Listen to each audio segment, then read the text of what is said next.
திராவிட முன்னேற்ற கழக அரசு பொறுப்பேற்று 5வது முறையாக மேதகு ஆளுநர் உரையை இன்றைக்கு சட்டமன்றத்திலே ஆளுநர் அவர்களால் உரையாற்றுகின்ற இந்த நேரத்தில் அவர் உரையாற்ற முடியாமல் வெளியேறிய பிறகு சபாநாயகர் உரையாற்றுகின்றார். நம்முடைய வரலாற்றிலேயே சபாநாயகர் உரையாற்றுவது முதல் முறை.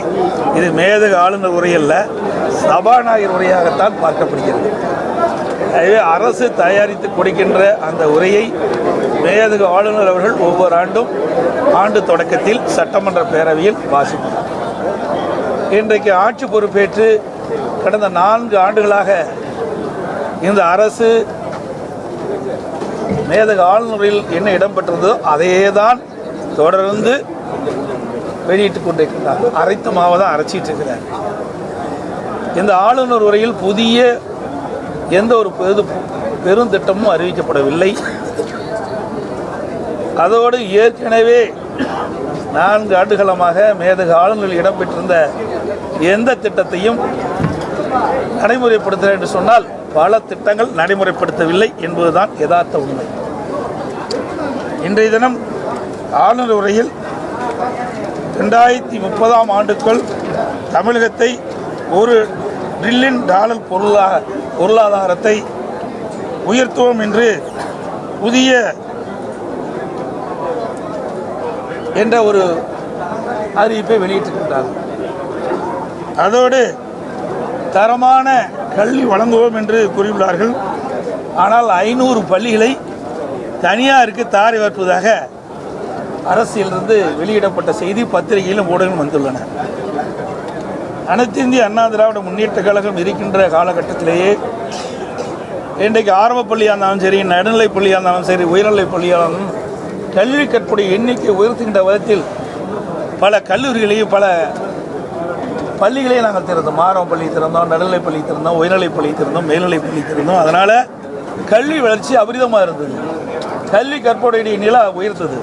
அதே போல் அதிமுக ஆட்சி இருக்கின்ற பொழுது மத்திய அரசு 2030 நிர்ணயிக்கப்பட்ட அந்த இலக்கை 2019-20 உயர்கல்வி படிக்கக்கூடிய எண்ணிக்கை உயர்த்தி இந்தியாவிலேயே முதல் மாநிலம் தமிழ்நாடு என்ற பெருமையை பெற்றது என்பதையும் இந்த நேரத்தில் குறிப்பிட்டு சொல்ல விரும்புகிறேன்.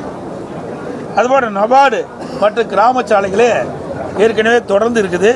அதுக்கு இன்றைக்கு பெயர் மாற்றம் பண்ணி முதலமைச்சர் பெயரை சூட்ட வேண்டும் என்ற அடிப்படையில் இன்றைக்கு ஊரகச்சாலை என்று முதலமைச்சருடைய ஊரகச்சாலை என்று பெயர் மாற்றிருக்காங்க. பெயர் மாற்றுறது தான் இவருடைய சாதனை, வேறு எதுவும் இல்லை.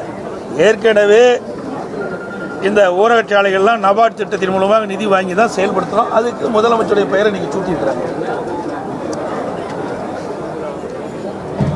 அதோட தேர்தல் நேரத்தில் மாண்புமிகு முதலமைச்சர் அன்றைக்கு எதிர்க்கட்சி தலைவராக இருந்தார், திமுகவுடைய தலைவராக இருந்தார். பரப்புரையில் பேசுகின்ற பொழுது 2021 சட்டமன்ற பொதுத் தேர்தலின் போது தமிழ்நாடு முழுவதும் பல்வேறு இடங்களில் அவர் தேர்தல் பிரச்சாரத்தின் போது குறிப்பிட்டது, எப்பொழுது வேண்டாலும் என் அறைக்கு வந்து மனு கொடுக்கலாம்னு சொன்னார்.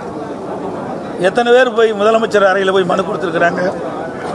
ஏன்னா ஆனால் உண்மையில் கோட்டைக்கு ஒரு சாலையில் கூட மனு வழங்குவதற்கு தடை இருக்குது. யாருமே கோட்டைக்குள் வர முடியாத சூழ்நிலை தான் இருக்குது.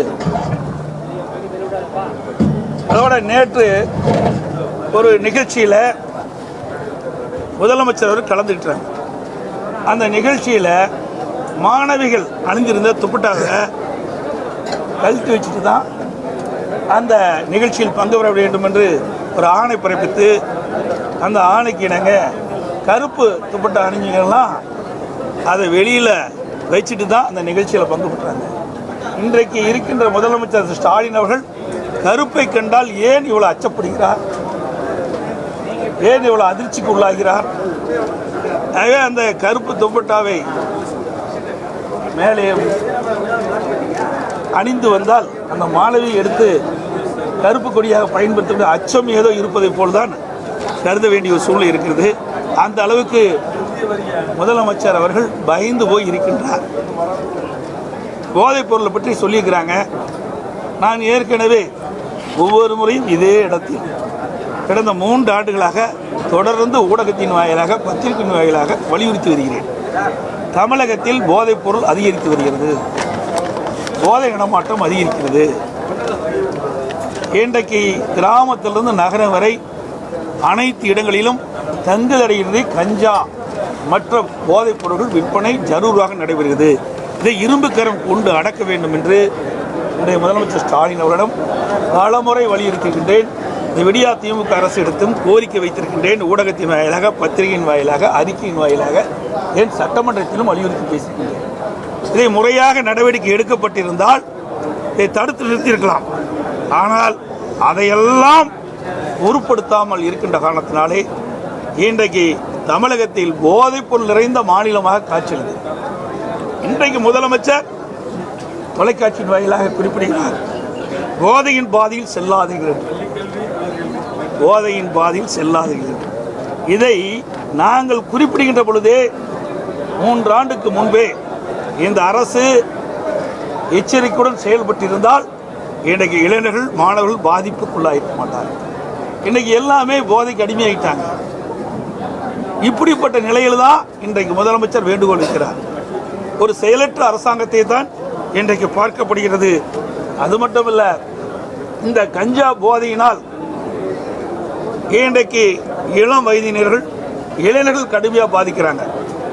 இந்த கஞ்சா போதையினால் தான் சிறுமிகள், பெண்கள், வயதான பாட்டி கூட பாலியல் கொடுமைக்கு ஆளாக்கப்படுகிறது.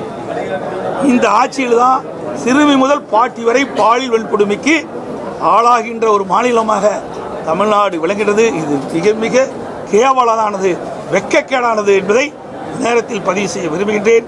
அது மட்டும் இல்லாமல் இந்த ஆட்சியை பொறுத்த வரைக்கும் இந்த மேதக ஆளுநர் என்பது இன்றைக்கு மாறி போய் இன்றைக்கு சபாநாயகர் உரையாக மாறிடுது. இந்த உரையில் பார்ப்பதற்கு காற்றடித்த பலூன் போல் பெரிதாக உள்ளதை தவிர, பார்ப்பதற்கு காற்றடித்த பலூன் போல் பெரிதாக இருப்பதை தவிர உள்ளே எதுவும் இல்லை. ஆளுநர் உரை மாற்றப்பட்டு இன்றைய தினம் சபாநாயகர் உரையாக காட்சியளிக்கின்றது. இந்த உரையில் திமுக அரசின் சுய விளம்பரம் கொண்டிருப்பதை தவிர இதில் வேறு எதுவும் இல்லை.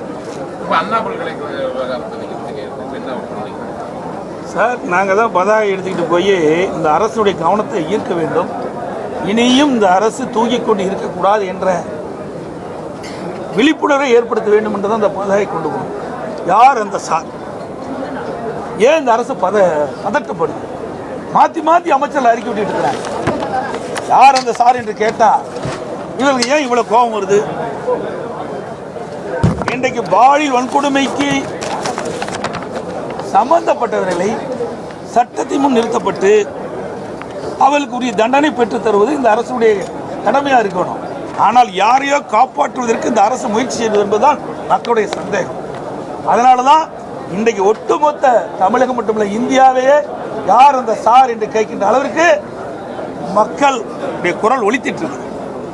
சார், இப்போ ஒவ்வொரு ஆண்டும் அரசு தயாரித்து கொடுக்கக்கூடிய முறையை தான் ஆளுநர் வாசிப்பதற்கு மரபாகவே இருக்கு. இந்த முறை ஆளுநர் உரையை முழுமையாக புறக்கணிச்சுட்டு போயிருக்கிறது முன்னாள் முதலமைச்சரை நீங்க எப்படி பார்க்குறீங்க? ஆளுநர் புறக்கணித்து போகல, திட்டமிட்டு ஆளுநரை உரையாற்றக்கூடாது என்று ஒரு நோக்கத்தோடு செயல்பட்டுக்கிறேன்.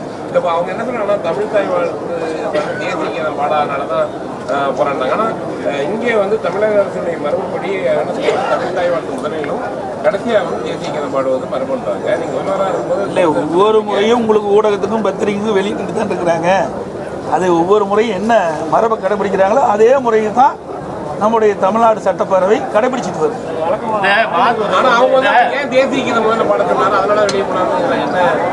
அதெல்லாம் கிடையாது. ஒவ்வொரு முறையும் இதே ஆளுநர் தானே வந்துட்டு இருக்காரு 3 வருஷமா.